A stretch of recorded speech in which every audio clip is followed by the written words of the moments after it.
जय श्री श्याम स्टूडेंट्स, कैसे हैं आप सब। तो आज हम यूनिट नंबर 6 तक के कंटेंट को वाइंड अप करेंगे। नेचर ऑफ कॉन्ट्रैक्ट हमारा टॉपिक है आज का। कॉन्ट्रैक्ट के बारे में सारी जनरल बातें हम लोग करने वाले हैं। हालांकि आप देखोगे कि मोस्ट ऑफ दी चीजें आपको पता हैं। तो हम पहले देखेंगे कॉन्ट्रैक्ट क्या होते हैं। तो कॉन्ट्रैक्ट होते हैं अग्रीमेंट एनफोर्सिएबल बाय लॉ। तो पार्टीज के बीच में अग्रीमेंट तो हो जाता है। कैसे होता है आप मुझे बताओ। ऑफर होता है, एक्सेप्टेंस होता है, तो उससे अग्रीमेंट बन जाता है। और वो अग्रीमेंट अगर एनफोर्सिएबल बाय लॉ का होता है, मतलब अगर ऐसे नेचर का है जिसको आप एनफोर्स कर सकते हो, कोर्ट में जा सकते हो जिसके बेसिस पे, तो ही वो अग्रीमेंट कॉन्ट्रैक्ट बनेगा। बेसिकली जहां पार्टीज की इंटेंशन होती है लीगल ऑब्लिगेशन क्रिएट करने की, सिर्फ वही अग्रीमेंट आपके कॉन्ट्रैक्ट बनते हैं। यानी कि मैम जो हमारे डोमेस्टिक अग्रीमेंट होते हैं, सोशल अग्रीमेंट होते हैं, वो कॉन्ट्रैक्ट नहीं होते। जी हाँ, अगर सपोज राम ने अपनी मदर के साथ एक अग्रीमेंट किया है, मतलब मदर ने ही बोला है राम को कि अगर तुम्हारे क्लास 12th में या सीए फाउंडेशन में अच्छे मार्क्स आ जाते हैं तो मैं तुम्हें नया फोन दिलवाऊंगी। ऐसा मदर ने अग्रीमेंट किया है राम के साथ। अब एक बात बताओ, अगर राम के अच्छे मार्क्स आ भी जाएं और मम्मा फोन दिलवाने से मना कर दें, तो क्या आप मदर को कोर्ट में ले जा सकते हो? नहीं ना। तो बस, तो जो ये अग्रीमेंट है दिस इज डोमेस्टिक नेचर का अग्रीमेंट, एंड इसीलिए ये कॉन्ट्रैक्ट नहीं है, क्योंकि यहाँ पार्टीज की इंटेंशन ही नहीं है लीगल ऑब्लिगेशन क्रिएट करने की। क्लियर? तो अब आप मुझे बताओ कि अग्रीमेंट बड़ा कि कॉन्ट्रैक्ट बड़ा। एक क्वेश्चन मैं आपसे पूछती हूँ कि which of these is a wider term. लिख लेंगे आप, which of these is a wider term. आप बताओ, अग्रीमेंट या कॉन्ट्रैक्ट? फटाफट बताएंगे बेटा। Very good, you all are absolutely correct. Agreement is the wider term because agreement में तो आपके social agreement भी आते हैं, डोमेस्टिक अग्रीमेंट भी आते हैं, और ऐसे अग्रीमेंट भी आते हैं जो कमर्शियल नेचर के होते हैं जहां आपकी लीगल ऑब्लिगेशन क्रिएट करने की इंटेंशन होती है। लेकिन जो कमर्शियल वाले होते हैं ना, जहां आपकी इंटेंशन होती है लीगल ऑब्लिगेशन क्रिएट करने की, सिर्फ वही वाले कॉन्ट्रैक्ट बनते हैं। तो कॉन्ट्रैक्ट एक छोटा टर्म है, अग्रीमेंट एक बड़ा टर्म है। क्लियर है? चलिए नेक्स्ट हम बात करेंगे अग्रीमेंट क्या होता है। ये आप जानते ही हो, ऑफर प्लस एक्सेप्टेंस अग्रीमेंट होता है। And an offer when accepted becomes the agreement. Karan ने सोहन को ऑफर दिया, सोहन ने एक्सेप्ट कर लिया, दोनों के बीच में क्या क्रिएट हो गया? अग्रीमेंट क्रिएट हो गया। अग्रीमेंट क्रिएट होने के बाद हम चेक करेंगे क्या वो एनफोर्सिएबल बाय लॉ है। अगर आंसर आता है यस, तो वो कॉन्ट्रैक्ट बन जाएगा और इंडियन कॉन्ट्रैक्ट एक्ट में कवर हो जाएगा। नहीं तो इंडियन कॉन्ट्रैक्ट एक्ट में कवर नहीं होगा। क्लियर है? नोट डाउन कर लो बेटा सारी बातें, बेसिक बातें आपको सब पता चल गया अब तक। इसके बाद आप देखो, एग्जाम्पल है कुछ आपके लिए। ए ने अग्री किया है बी को कि वो कार बेचेगा 2 लाख की। Here A is under obligation to give the car to B and B is under obligation to pay 2 lakh to A. This shows that there is agreement between A and B. तो agreement में दोनों parties को कुछ कुछ right और कुछ कुछ obligation मिलते हैं। दूसरा देखो, एक ऑब्लिगेशन होता है हस्बैंड पे कि अपने वाइफ को और अपने बच्चों को उसे पालना है। अगर वाइफ और बच्चों को वो नहीं पाल पाता है तो क्या वाइफ कोर्ट में जाएगी या बच्चे कोर्ट में जा पाएंगे? जी नहीं।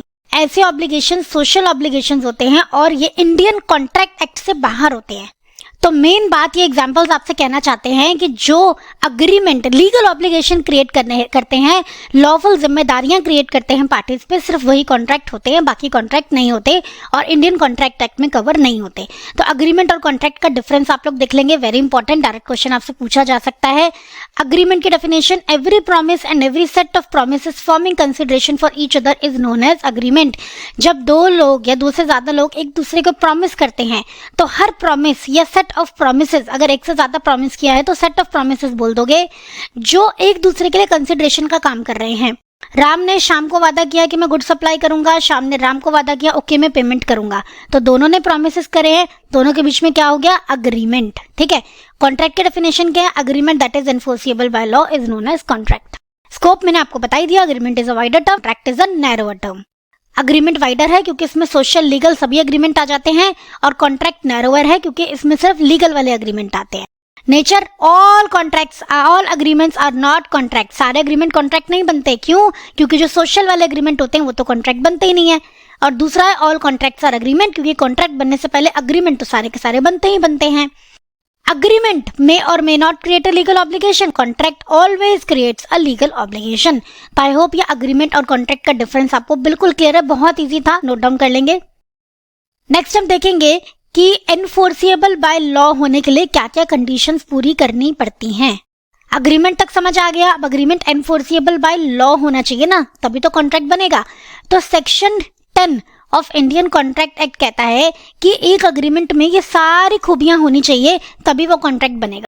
अग्रीमेंट में फ्री कंसेंट होना चाहिए, अग्रीमेंट में पार्टीज कॉम्पिटेंट होनी चाहिए, अग्रीमेंट में जो पार्टीज इन्वॉल्व है उनके बीच में कंसिडरेशन लॉफुल होना चाहिए, अग्रीमेंट का पर्पस, ऑब्जेक्ट मतलब पर्पस, ऑब्जेक्टिव लॉफुल होना चाहिए, और agreement not expressly declared void की लिस्ट में नहीं होना चाहिए। सारी बातें हम लोग सारी वीडियोस में कवर कर चुके हैं, तो ये जस्ट ओवरव्यू है एक बार। तो सेक्शन 10 तो आपका ये सारी बातें कहता है। फ्री कंसेंट का आपका अलग चैप्टर था जहां हमने कोएर्शन, फ्रॉड, मिसरिप्रेजेंटेशन और अनड्यू इन्फ्लुएंस, मिस्टेक इसके बारे में बात की थी। कॉम्पिटेंसीज का अलग चैप्टर था जहां पे हमने माइनर की और अनसाउंड माइंड की, डिस्क्वालिफाइड के बारे में बात की थी। लॉफुल कंसिडरेशन, लॉफुल ऑब्जेक्ट के बारे में भी हमने बात की थी। नॉट एक्सप्रेसली डिक्लेयर्ड वॉइड का भी हम एक वीडियो देख चुके हैं जहां पे हमने लिस्ट बनाई थी कि ये सारे अग्रीमेंट एक्सप्रेसली डिक्लेयर्ड वॉइड होते हैं, तो आपका अग्रीमेंट इनमें से कोई नहीं होना चाहिए। क्लियर है? इसके अलावा सेक्शन 10 के अलावा कुछ जनरल पॉइंट्स भी हैं जो एक अग्रीमेंट में होने चाहिए ताकि वो वैलिड कॉन्ट्रैक्ट बन पाए।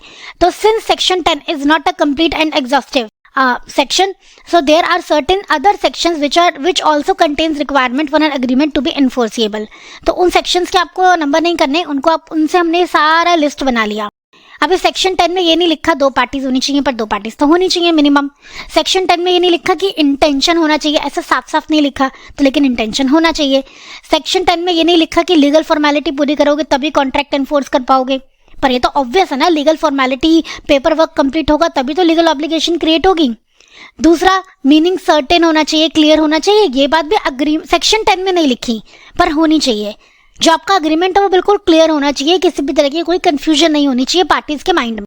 जैसे अगर मान लो अर्जुन ने सोहन को बोला कि मुझे ना 10 किलो राइस खरीदना है, अरे कौन सा राइस भाई, सोहन के पास 4 तरीके के राइस है, तो ऐसा अग्रीमेंट वैलिड नहीं है क्योंकि यहाँ पे एम्बिग्विटी है, डाउटफुल सिचुएशन है, सर्टेनिटी ऑफ मीनिंग नहीं है, राइट। पॉसिबल होना चाहिए, ये बात भी सेक्शन 10 में नहीं लिखी है, बट अलग से हमने आइडेंटिफाई किए कि हाँ अग्रीमेंट पॉसिबल होना चाहिए तभी वो इन्फोर्सिबल बाय लॉ होगा। अगर अग्रीमेंट इम्पॉसिबल है तो वो स्टार्टिंग से ही वॉइड हो जाएगा। सब आपको पता है ना, तो नोट डाउन कर लो बेटा। इसके बाद हम बात करेंगे टाइप्स ऑफ कॉन्ट्रैक्ट की, and this is the most important part of the video. बिल्कुल भी इसको आप स्किप नहीं करेंगे, पूरा टाइप्स ऑफ कॉन्ट्रैक्ट बहुत ध्यान से देखेंगे एंड सारी चीजों को नोट डाउन जरूर करेंगे। तो हम बच्चों, हमारे पास ना 3 बेसिस है जिनके ऊपर हमारे कॉन्ट्रैक्ट्स डिवाइडेड है, on the basis of validity या enforceability, on the basis of formation and on the basis of performance. तो on the basis of validity हमारे पास 5 तरीके के कॉन्ट्रैक्ट्स होते हैं। सबसे पहला होता है हमारा वैलिड कॉन्ट्रैक्ट, ऐसा कॉन्ट्रैक्ट जो बिल्कुल वैलिड है, एनफोर्सिबल बाय लॉ है, जिसको लेके आप कोर्ट में जा सकते हो, वैलिड कॉन्ट्रैक्ट। दूसरा है आपका वॉइड कॉन्ट्रैक्ट। वॉइड कॉन्ट्रैक्ट ऐसा कॉन्ट्रैक्ट जो पहले वैलिड था पर बाद में वॉइड हो गया। ऐसा कॉन्ट्रैक्ट जब बना था उस टाइम कोई दिक्कत नहीं थी, पर बाद में वॉइड हो जाए। फॉर एग्जाम्पल, पहले राम और करण का कॉन्ट्रैक्ट हुआ था कि राम करण को शुगर सप्लाई करेगा। अब इतने राम शुगर सप्लाई करता, तब तक गवर्नमेंट ने नोटिफिकेशन निकाल दिया कि शुगर को आप प्राइवेटली डील नहीं कर सकते। तो अब राम और करण का ये कॉन्ट्रैक्ट क्या हो गया, वॉइड हो गया, क्योंकि लॉ में चेंजेस आ गए। तो पहले वैलिड था, बाद में वॉइड हो गया, इसको हम बोलते हैं void contract. An agreement that ceases to be enforceable by law, ceases to be मतलब अब नहीं रहा, enforceable by law becomes void when it ceases to be enforceable. किस दिन से वॉइड माना जाएगा, जिस दिन से वो सीज हो जाता है एनफोर्स होना। In simple word, a void contract now can not B enforce by law. अब वो कॉन्ट्रैक्ट वॉइड हो गया है, पहले तो ठीक था, अब पहले तो वैलिड था, अब वॉइड हो गया है, आप उसे कोर्ट में नहीं ले जा सकते। क्लियर? नेक्स्ट आप देखो वॉइडेबल कॉन्ट्रैक्ट। आप बहुत अच्छे से जानते हो, जब एब्सेंस ऑफ फ्री कंसेंट होता है तो एक पार्टी के पास ऑप्शन होता है, वो कॉन्ट्रैक्ट को वैलिड भी रख सकती है, वॉइड भी करा सकती है, तो उसी को हम कहते हैं voidable contract. An agreement that is enforceable by law at the option of one or more parties thereto but not at the option of other or others. ऐसा अग्रीमेंट जो एनफोर्सिएबल बाय लॉ होता है, मतलब जो वैलिड कराया जा सकता है किसी एक पार्टी के ऑप्शन पे। एक ही पार्टी के पास ऑप्शन है दोनों की तरफ, दोनों पार्टीज में से, वो चाहे तो वैलिड भी रख सकती है, एनफोर्स भी कर सकती है, वो चाहे तो कैंसिल भी कर सकती है। क्लियर? नेक्स्ट है आपका इल्लीगल कॉन्ट्रैक्ट। ऐसे कॉन्ट्रैक्ट जो इल्लीगल नेचर के होते हैं, लॉ के अगेंस्ट बने होते हैं, वो इल्लीगल कॉन्ट्रैक्ट होते हैं, ये बिल्कुल भी एनफोर्सिएबल बाय लॉ नहीं होते। A contract which law forbids मतलब मना करना, to be made are illegal contracts. Contracts collateral with an illegal contract is void. अब इलीगल कॉन्ट्रैक्ट से जुड़ा हुआ कोई भी कॉन्ट्रैक्ट होता है वो वॉइड होता है। ये आपने वेजरिंग वाले पॉइंट में हमारे साथ करा था। और illegal contracts are void but all void contracts are not illegal. क्या मतलब है भाई, सभी इलीगल तो वॉइड होते हैं पर सारे वॉइड जरूरी नहीं है ना कि इलीगल हो इसलिए वॉइड हुए हैं। वॉइड होने के तो बहुत सारे रीजन है। वॉइड होने का तो एक रीजन ये भी है कि इम्पॉसिबल हो गया। वॉइड होने का तो एक रीजन ये भी है कि आप कह दो कि लॉ में चेंज आ गया। समझ रहे हो? तो वॉइड होने के तो बहुत सारे रीजन है, जरूरी नहीं है कि वो इलीगल हो गया इसलिए ही वॉइड होगा, राइट? तो सारे इलीगल तो वॉइड होते हैं पर जरूरी नहीं है कि सारे वॉइड इलीगल कॉन्ट्रैक्ट हों। आई होप ये बिल्कुल क्लियर है आपको, नोट डाउन कर लेंगे आप। तो आपने 4 type of contracts on the basis of validity कर लिया। 5th टाइप ऑफ कॉन्ट्रैक्ट है अनएनफोर्सिबल कॉन्ट्रैक्ट। देखने में जितना ये छोटा सा लग रहा है ना उतना ही इंपॉर्टेंट है, केस स्टडी में आ जाता है। ऐसा कॉन्ट्रैक्ट जो बना तो ठीक ठाक था, जिसमें कोई कमी नहीं थी। Where a contract is good in substance, ठीक है, ना उसका पर्पस कुछ गलत है, ना उसमें कंसिडरेशन की कमी है, ना फ्री कंसेंट की कमी है, सारे एलिमेंट मौजूद है। But because of some technical reasons, because of some technical defect, क्या हो सकता है टेक्निकल डिफेक्ट? टाइपिंग एरर है, राइटिंग में ही नहीं किया आपने, वैसे तो कॉन्ट्रैक्ट किया वैलिड है बट राइटिंग में नहीं है, या कॉन्ट्रैक्ट टाइम बार्ड हो गया है, अब आप उस पर स्यू ही नहीं कर सकते हो, तो अब आप उसको कोर्ट में नहीं ले जा पाओगे। तो where a contract is good in substance but due to some technical defect it can not be sued. अभी राम को शाम से पैसे लेने थे 3 लाख रुपए, टाइम बार्ड हो गया, 3 साल से ज्यादा हो गए, तो अब तो राम क्लेम कर ही नहीं सकता। तो वैसे तो कॉन्ट्रैक्ट परफेक्टली वैलिड था पर राम अब शाम को स्यू नहीं कर पाएगा, एनफोर्स नहीं कर पाएगा इस कॉन्ट्रैक्ट को क्योंकि टाइम बार्ड हो गया। तो ऐसे कॉन्ट्रैक्ट होते हैं अनएनफोर्सिबल कॉन्ट्रैक्ट। समझ रहे हो? कॉन्ट्रैक्ट में वैसे कोई कमी नहीं है पर टेक्निकल कुछ डिफिकल्टीज आ गई जिसकी वजह से आप कोर्ट में नहीं जा सकते। आई होप जिस एक्सपेक्टेशन के साथ आपने इस वीडियो को देखना शुरू किया था वो एक्सपेक्टेशन आपकी पूरी हो रही है और जो भी कॉन्सेप्ट्स आप क्लियर करना चाहते थे, जिस टॉपिक में आप कमांड चाहते थे अपने रिस्पेक्टिव एग्जाम के लिए, वो आप इस वीडियो के थ्रू फुलफिल कर पा रहे हैं। यहाँ मैं आपको एक छोटी सी इन्फॉर्मेशन देना चाहूँगा कि हमारे सभी पेड कोर्सेज जो हैं वो आपके रिस्पेक्टिव एग्जाम्स के अवेलेबल हैं ऑन द वेबसाइट eScholars.in, जिसका लिंक भी आपको डिस्क्रिप्शन में प्रोवाइड किया गया है। I will just request you कि आप सोचिए कि फ्री कॉन्टेंट में अगर इतना दम है तो पेड कॉन्टेंट में हमने क्या क्या चीज़ें आपको दे रखी होंगी।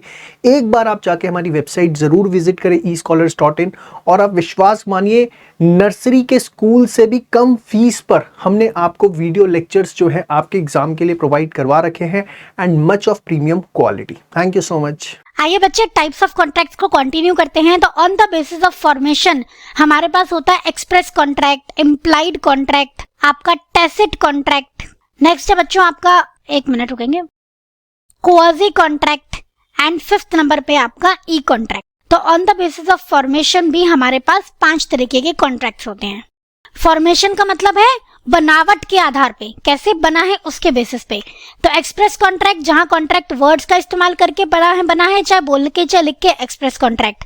इम्प्लाइड कॉन्ट्रैक्ट जहां पे अदर देन वर्ड्स से बना है कॉन्ट्रैक्ट, जहां पे शब्दों का इस्तेमाल नहीं हुआ है, एक्शंस का इस्तेमाल हुआ है, इम्प्लाइड कॉन्ट्रैक्ट। सपोज आप स्टेशन पे खड़े हो, एक कुली आता है आपका बैग उठाने के लिए, आपको बैग को हाथ लगाता है, आपको देखता है, वो इम्प्लाइड ऑफर दे रहा है, आप कुछ नहीं कहते हो, उसके साथ साथ चल देते हो, क्या हो गया? Implied acceptance. ये कॉन्ट्रैक्ट क्या है? Implied contract. बिना वर्ड्स का इस्तेमाल किए जो कॉन्ट्रैक्ट होता है, आप बस स्टॉप पे खड़े हो, बस आती है, आप चढ़ जाते हो, बस को बोर्ड कर लेते हो, क्या आपने कुछ कहा? नहीं। क्या बस ने कुछ कहा? नहीं। बस तो कह ही नहीं सकती ना मैडम। तो ये क्या है? Implied contract. A contract that comes into existence by either the implication of law और implication of action.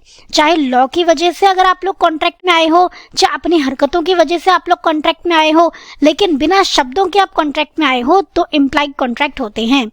According to Indian Contract Act 1872, when proposal and acceptance are made otherwise than in words, the promise is said to be implied. Indian Contract Act कहता है जब offer acceptance, proposal और acceptance मतलब offer और acceptance दोनों ही शब्दों के अलावा होंगे, जहां शब्दों का इस्तेमाल नहीं हुआ होगा, तो प्रॉमिस हम इम्प्लाइड कहेंगे, कॉन्ट्रैक्ट को हम इम्प्लाइड करेंगे।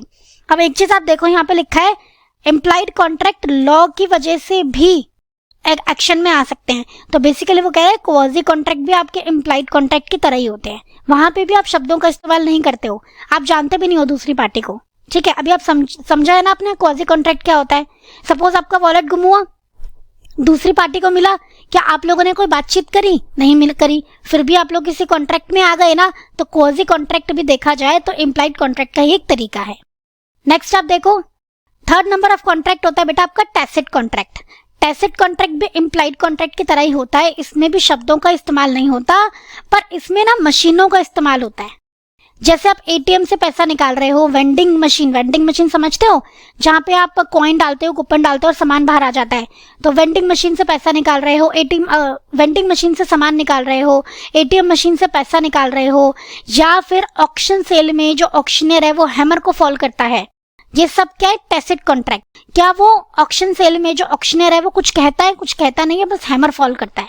तो यहाँ भी वर्ड्स के बिना इस्तेमाल हो रहा है, लेकिन कुछ स्पेशल एक्शंस का इस्तेमाल हो रहा है। तो ये 2-3 कैटेगरीज के हम कॉन्ट्रैक्ट को टैसिट कॉन्ट्रैक्ट में फॉलो करते हैं, जहां पे चुप शांति से कॉन्ट्रैक्ट हो रहे हैं। It falls within the scope of implied contract. Tacit means silent. When the contract is inferred or implied through the conduct, हरकत of the parties without any word spoken or written, it is known as tacit contract. Tacit और implied में confuse मत होना। ये 2-3 में से अगर कोई भी पॉइंट आ जाता है, वेंडिंग मशीन भी लिख लो, तो वो आप टैसिट में डाल देना, ठीक है। चलिए नेक्स्ट है आपका 4th नंबर पे कॉन्ट्रैक्ट जो है आपका क्वाजी कॉन्ट्रैक्ट। क्वाजी कॉन्ट्रैक्ट आप बहुत अच्छे से जानते हो, ऐसे कॉन्ट्रैक्ट जो पार्टीज ने खुद नहीं एंटर करे हैं, लॉ की वजह से वो लोग कॉन्ट्रैक्ट में एंटर हुए हैं। क्वाजी कॉन्ट्रैक्ट पूरा हमने इसका यूनिट पढ़ा ही है। It is created by law under certain circumstances. आपने देखा था सिर्फ 5 ही सर्कमस्टांसेस ऐसी थी जहां पे क्वाजी कॉन्ट्रैक्ट बनता है पार्टीज के बीच में। For example, obligation of the founder of goods to return to the true owner. जो गुड्स हमारे गुड्स अगर किसी और को पड़े मिलते हैं तो उसके और हमारे बीच में कॉन्ट्रैक्ट बन जाता है ना, क्वाजी कॉन्ट्रैक्ट वही होता है। बहुत और 4 और केसेस थे, पूरा यूनिट हमने पढ़ा ही है, आप अच्छे से जानते हो। नेक्स्ट देखेंगे बेटा 5th number of contract on the basis of formation आपका ई कॉन्ट्रैक्ट। ई का मतलब क्या होता है? ई मतलब इलेक्ट्रॉनिक। तो इलेक्ट्रॉनिक मीन्स से जो आप कॉन्ट्रैक्ट कर रहे हो, जैसे आप अमेजोन से सामान ऑर्डर करते हो, फ्लिपकार्ट से सामान ऑर्डर करते हो, मिंत्रा से सामान ऑर्डर करते हो, ये क्या है? Electronic contract. ईमेल पे किसी से कॉन्ट्रैक्ट कर रहे हो, ये क्या है? Electronic contract. जहां भी आप कॉन्ट्रैक्ट कर रहे हो किसी टेक्नोलॉजी को यूज करके, ठीक है, that is electronic contract. Where a contract entered into 2 or more persons using electronic means such as email is known as e-contract. इसको हम माउस क्लिक कॉन्ट्रैक्ट भी कहते हैं, साइबर कॉन्ट्रैक्ट भी कहते हैं, इलेक्ट्रॉनिक डाटा इंटरचेंज कॉन्ट्रैक्ट भी कहते हैं। तो जो इसके सिनोनिम्स हैं वो आपको याद करने हैं, ठीक है। ई कॉन्ट्रैक्ट को और क्या क्या कहा जाता है, ठीक है। Mouse click contract, click click click करके आप एंटर करते हो, है ना, ऐसे। तो आपने देख लिया on the basis of validity 5 तरीके के होते हैं contract, on the basis of formation 5 तरीके के होते हैं कॉन्ट्रैक्ट। अब हम बात करेंगे बेटा on the basis of performance. तो on the basis of performance आपके 2 तरीके के कॉन्ट्रैक्ट होते हैं, एग्जीक्यूटेड और एग्जीक्यूटरी। परफॉर्मेंस अगर हो गई, दोनों पार्टीज ने परफॉर्मेंस कर दी, तो इसे हम कहते हैं executed with the consideration for the contract has been given by both the parties. आप शॉप पे गए सामान खरीदने, आपने पैसे दे दिए, शॉप वाले ने सामान दे दिया, एग्जीक्यूटेड कॉन्ट्रैक्ट, दोनों पार्टीज ने काम कर दिया। When a grocer sells sugar on cash payment, it is executed contract. Grocer समझते हो, दुकान, राशन वाला, क्योंकि राशन वाले ने शुगर दे दी, आपने पैसे दे दिए, दोनों पार्टीज ने अपना अपना काम कर दिया, because both parties have done what they were to do under the contract. Clear. अब एग्जीक्यूटरी ऑब्वियसली उल्टा होगा, अगर पार्टीज ने अपना काम नहीं किया है तो एग्जीक्यूटरी कॉन्ट्रैक्ट है, राइट। देखो क्या लिखा है, if the obligation, if the duty of the contract is yet to be performed, is to be performed लिख लो या yet to be performed लिख लो, in future it is known as executory contract. Executory contract आपके 2 तरीके के होते हैं, unilateral contract जहां एक पार्टी ने अपना काम नहीं किया है, और बायलेटरल कॉन्ट्रैक्ट जहां दोनों ही पार्टीज ने अभी अपना काम नहीं किया है, ठीक है। फॉर एग्जांपल, आप शॉप पे गए शुगर लेने, तो शॉप वाले ने तो शुगर दे दी, आपने पैसा नहीं दिया, यूनिलेटरल एग्जीक्यूटरी। ना शॉप वाले ने शुगर दी ना आपने पैसा दिया, बायलेटरल एग्जीक्यूटरी, ठीक है। When one party performs is obligation and the other parties obligation is outstanding और पेंडिंग, बायलेटरल में when obligation is outstanding on part of both the parties.